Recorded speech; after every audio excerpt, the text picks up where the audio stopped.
चलिए आज की वीडियो में हम अध्याय 2 कक्षा 7वीं भिन्न एवं दशमलव के बारे में पढ़ने जा रहे हैं। इसमें हमारे पास भिन्न 3 प्रकार के होते हैं। एक है समभिन्न,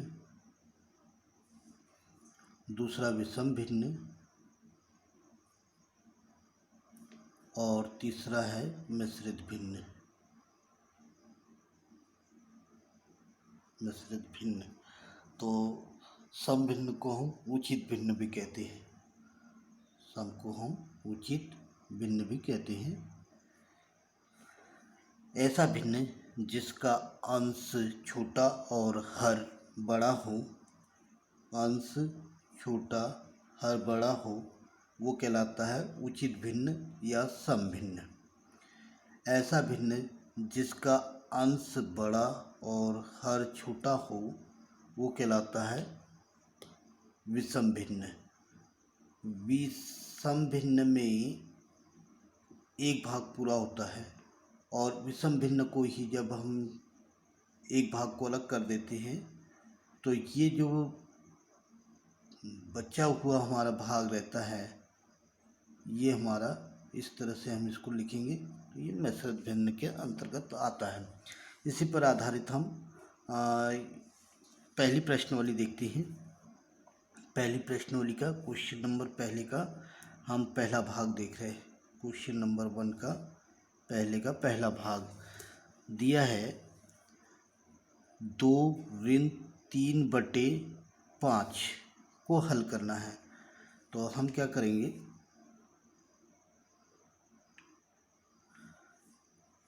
दो के बटे कुछ नहीं है 1 मान लीजिए, ऋण 3/5 दोनों का लघुत्तम ले लीजिए, लघुत्तम आएगा 5।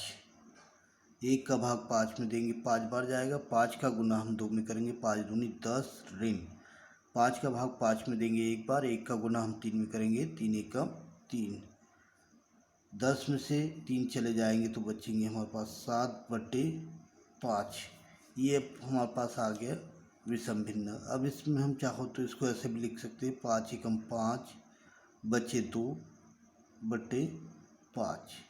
ये भी हमारा आंसर है। या आप चाहो तो यहाँ भी लिख सकते हैं। इस तरह से इसको करना है।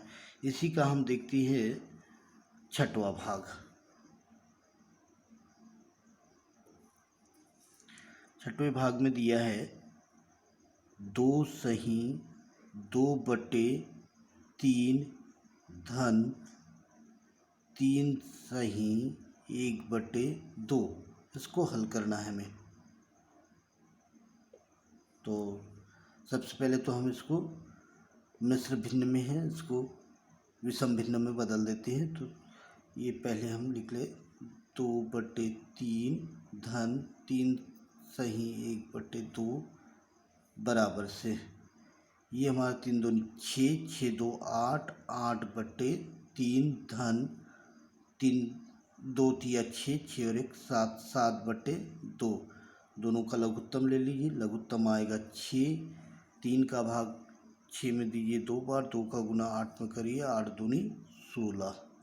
2 का भाग 6 में 3 बार, 3 का गुना 7 में, 7 3 21। दोनों को जोड़ दीजिए तो ये हो गया हमारा 37/6। ठीक है। अब इसको चाहो तो आप मिश्र भिन्न में लिख सकते हैं, 6 6 36 सही 1/6। ये हमारा आंसर हो गया। ठीक है। ऐसे ही क्वेश्चन नंबर दूसरा अवरोही क्रम में लिखना है हमें।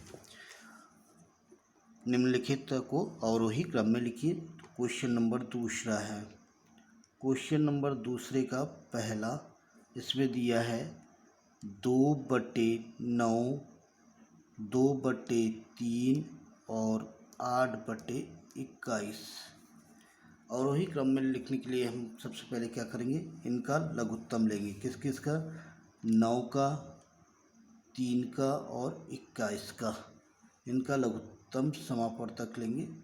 तो सबसे पहले 2 का नहीं जाता, 3 का भाग देंगे, 3 3 9 3 एकम 3 3 7 21।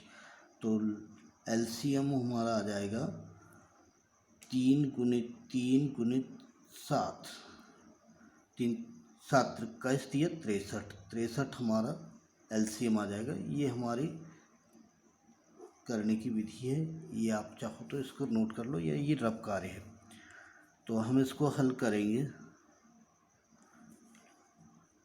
2/9, 2/3, 8/21, इन सब का लघुत्तम कितना मिला हमें? 63।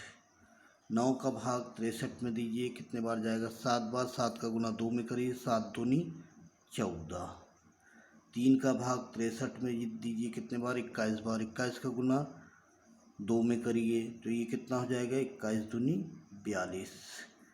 21 का भाग 63 में दीजिए 3 बार। 3 का गुना 8 में करिए, तो 8 दिया 24। इसको एक बार फिर से देख लीजिए। ये जो हर है, हर का भाग हमें 63 में देना है लघुत्तम में, तो 7 बार जाएगा। 7 का गुना 2 में करेंगे, तो 7 दूनी 14। इस 3 का भाग देंगे इसमें, तो 21 बार जाएगा। 21 का गुना इस 2 से करेंगे अंश से, तो ये 42 आएगा। इस 21 का भाग इस 63 में देंगे, तो ये जाएगा 3 बार। 3 का गुना हमने 8 में करा, तो 24। ठीक है यहाँ तक। इसके बाद में हम क्या करेंगे, अब इसको सबके अलग अलग बटे कर देते हैं। 14/63, 42/63,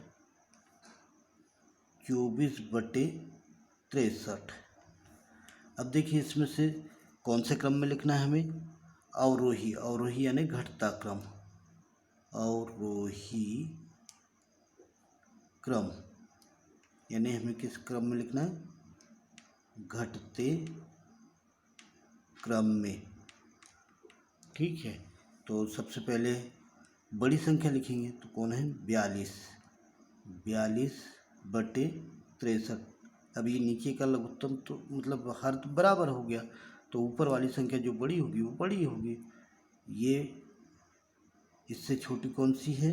24, 24/63। इससे छोटा कौन है? 14/63। अब मान देख लीजिए, 42 ये किसका है? बीच वाली संख्या यानी 2/3। 2/3 बड़ा होगा। 24 किसका है? लास्ट वाली यानी 8/21। 8/21 से, और ये बड़ा होगा, लास्ट कौन है? ये 14/63 किसका मान है? 2/9 का, तो 2/9 से। ये हमारा आंसर आ गया। इस तरह से आपको इसको करना है। अब तीसरा प्रश्न पूछ रहा है कि ये जो वर्ग हमारे पास दिया है, ये वर्ग क्या जादुई वर्ग है क्या? ये हमें बताना है। यानी प्रत्येक पंक्ति का योग और विकर्णतः है ऐसा योग, ये बराबर आना चाहिए। तो देखिए सबके हर बराबर है, 11 11 11 11 11 11। ठीक है, तो हम ऊपर वाली संख्या जोड़ते हैं। 4 और 9 13, 13 और 2 15, 15/11 यानी इसका आ रहा है। अब ऐसे जोड़ लेते हैं, 4 5 9, 9 6 15, ये भी ऐसा भी ठीक है। अब ऐसे एक कॉलम जोड़ लेते हैं, 4 3 7, 7 और 8 15, यानी ये बराबर आ रहा है। तो ये जादुई वर्ग है। ये हमारा पहला प्रश्न मतलब तीसरा प्रश्न हल हो गया। चौथा प्रश्न कहता है, एक आयताकार कागज की लंबाई 12 सही 1/2 सेंटीमीटर और चौड़ाई 10 सही 2/3 सेंटीमीटर है। कागज का परिमाप ज्ञात करिए। तो यहाँ पर हम सीधे से आयत का सूत्र लगा देंगे परिमाप का। परिमाप का सूत्र क्या है? परिमाप का सूत्र है हमारा, आयत का परिमाप का सूत्र प्रश्न नंबर 4। आयत का परिमाप बराबर से 2 कोष्ठक में लंबाई धन चौड़ाई, इसमें मान रख देंगे और हल कर लेंगे, तो ये आंसर आ जाएगा। ठीक है, ऐसे ही ये आकृति दी है, इसमें क्या पूछा है आपसे? परिमाप पूछा है। तो ये त्रिभुज है, त्रिभुज का परिमाप होता है तीनों भुजाओं का योग, और चतुर्भुज या आयत का परिमाप होता है, ये लिख दिया हमने। ऐसे ही क्वेश्चन नंबर 6 कह रहा है, क्वेश्चन नंबर 6। सलील एक तस्वीर को किसी फ्रेम में या चौखट में जड़ाना चाहता है। तस्वीर की जो चौड़ाई है वो 7 सही। तस्वीर की चौड़ाई तस्वीर की है ना, तस्वीर की चौड़ाई कितनी है? 7 सही 3/5 सेंटीमीटर है। ठीक, अब इसके बाद इसमें क्या कह रहा है, ये इसकी चौड़ाई है और चौखट में उचित रूप से जड़ने के लिए तस्वीर की चौड़ाई इतनी होगी। यानी चौखट के लिए चौखट में तस्वीर की चौड़ाई